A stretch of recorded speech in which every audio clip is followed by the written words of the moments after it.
Said here's the most memorable moment of his pre-college career was when he scored 8 touchdowns in a single game.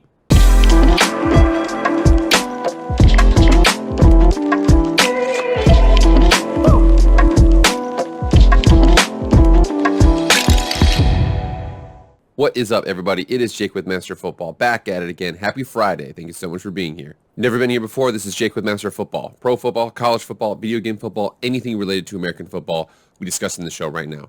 Please subscribe. Please like. Please share. Please comment. Please subscribe. Please do all that stuff. I'd really appreciate it. Without further ado, let's get into the video. All right, guys. So on Monday, we started our Obscure Prospect Series for 2022. And again, remember, nobody take offense to this. Obscure right now. Many of these guys are going to get drafted. They're going to be making on these teams. They're going to be playing some serious minutes in the NFL.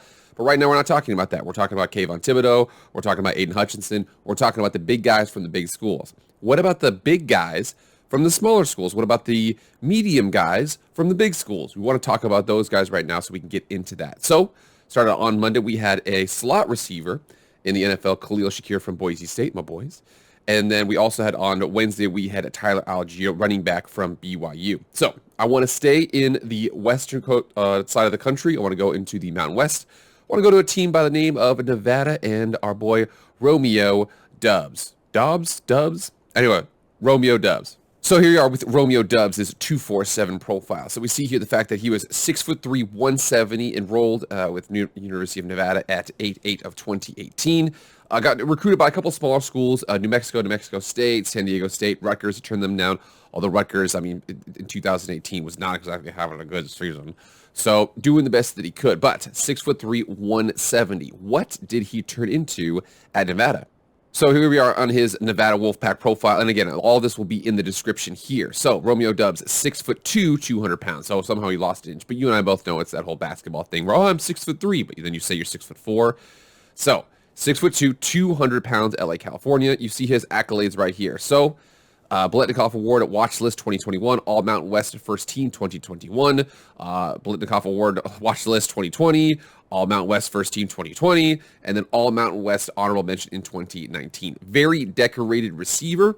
Come down here and check him out. So he's a communications major. He plans to play in the NFL after college. He chose Nevada because they recruited him the hardest, also recruited by Rutgers. Lists Julio Jones as his sports hero.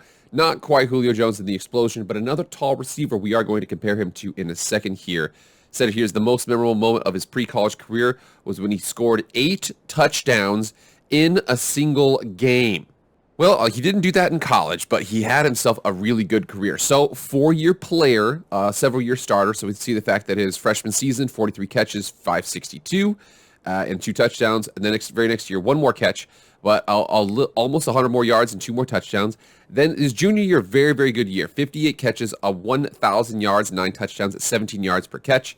His senior year, 80 catches, 1,100 yards, 13.9 yards per catch. So that went down, but he also got he had 22 more catches and 2 more touchdowns. So we also see the fact that, again, returning as a freshman, 6 returns at punt for 107 yards and 1 touchdown. Very dynamic player, can do it in multiple different ways. So for Romeo, on his Pro Football Focus breakdown, it says right now that he's looking like he's about somewhere in that 3rd round. He's got a lot of traits to look for in a receiver, but it remains to be seen if his trump card downfield ability will translate against better coverage. Basically saying that he is a long strider. He's got speed, 6'3", long strider, very good feet and balance, runs a really good ladder drill, really good shimmy release. He is not like an enforcer though. He doesn't play 6'3", so to say, especially with his strength. His contested catch numbers over his rear are okay. So he's not a weekly focal point of the offense, despite the fact he did have a lot of catches, but I think that's because the air raid system at Nevada, they really threw the ball a lot. His yards per catch went down from his junior to senior year, but I think that's just because he was targeted in different ways.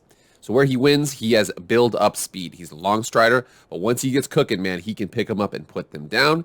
He's more than likely, so whereas Khalil Shakir on Monday is going to be a slot receiver, Romeo is going to be exclusively outside receiver. Probably doesn't have the agility to be in the middle or in terms of the slot, but it doesn't say he can't do that. But he's best suited for outside, push the ball down the field receiver, going to really give corners problems in those ways. He needs stronger hands. He needs to be better at the point of catch, but he's got a lot that he does well, and he's going to be an asset in this league, especially on the outside at receiver. So we're going to react to this clip really quickly. This is from Colton Denning. I'm going to make sure I include this link down there in the description. We're going to react to this. So this is one example of what he does. So you're going to see a post route up here. Off coverage against him is not a great idea because if he's able to build up his speed, he comes up, gives us a shimmy, boom, scores his touchdown. He does a really, really good job of it. Let's check it out. So top of the screen, shimmy, oof. Touchdown. Free safety had no chance. Corner had no chance. He did a really, really good job there. That's what he does best. If you give him off coverage, he's one of those guys, if you allow him to build up his speed, he's going to give any defensive back in the NFL problems. So my last thing I want to do was, what is my pro comparison to him? I say is Marquez Valdes-Scantling. So Marquez Valdes-Scantling, all the Packer fans know who I'm talking about. 6'4", 206, ran a 4.37 at the combine. But you come down here and you see what he was compared to. So it says right here that he is a long strider with build-up speed that eventually overtakes most cornerbacks. That is exactly what Romeo Doubs is. He is that guy. And again, it says here, routes lack sharpness and consistent play speed. So, you know, we can get into that. Again, he doesn't necessarily play great in terms of, catch and traffic type situations. But outside, he's a threat. He's going to give you problems. He can beat you over the top. He's got solid hands. I absolutely think he's going to be an asset in different ways. Like I said, Khalil Shakir was an outside receiver. Khalil Shakir was an inside receiver, a slot receiver. Romeo is going to be an outside receiver. All right, guys, what do you think of Romeo? Have you watched some of that tape? And again, I'm going to make sure I include that video in the description. Get in there, watch it, see what you guys think. I really like what he does. Like I said, again, we got the slot, we got our outside guy, we got our running back. Offense is looking good. Well, I'm going to get some more defensive players. Okay, don't worry about that. But again, Romeo, give him all the credit. I'm telling you, he's probably going to go somewhere in that 2 to 4 range. And again, if it depends on how his offseason goes. If he has a bad offseason, maybe 5. He is going to be an asset to NFL teams, especially on the outside at receiver. Going to be one of those guys that you don't really notice, but then all of a sudden, boom, he's going to beat your cornerback down the field for a huge touchdown. He's one of those guys. All right, guys, that's it. Thank you so much for being here. Remember, like, share, comment, subscribe, do all that stuff. I'd appreciate it. I will see you guys on Monday. I'm out.